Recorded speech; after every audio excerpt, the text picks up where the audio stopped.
amigos, hoy les traigo un nuevo video, el cual aquí yo tengo una batería, pero esta batería yo necesito pegarla aquí, pero como yo no tengo los adaptadores o la carcasa de esta batería, yo tengo que soldar.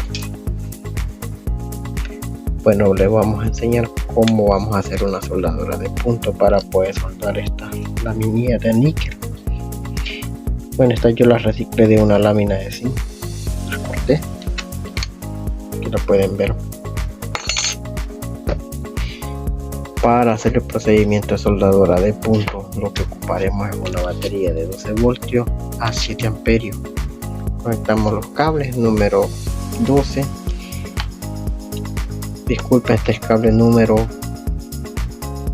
16, este cable, y aquí tenemos las puntas número 14, 12. Ya lo que van a hacer, van a conectarlas de este modo, van a conectarlas así. Esta punta, la más gruesa, esta es la que iría pegada a la batería, y esta punta más fina es la que haría el proceso de pegado.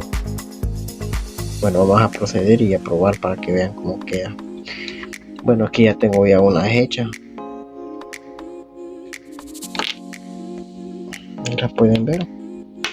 Estas están soldadas con puntos, les puse este adhesivo para que no haya polaridad, que no haya un corto. Pues vamos a hacer el proceso de la soldadura de puntos y tener mucho cuidado, ya que esto se tira chispa, como quemar, o sea que hay que tener cuidado al momento de manipular esto.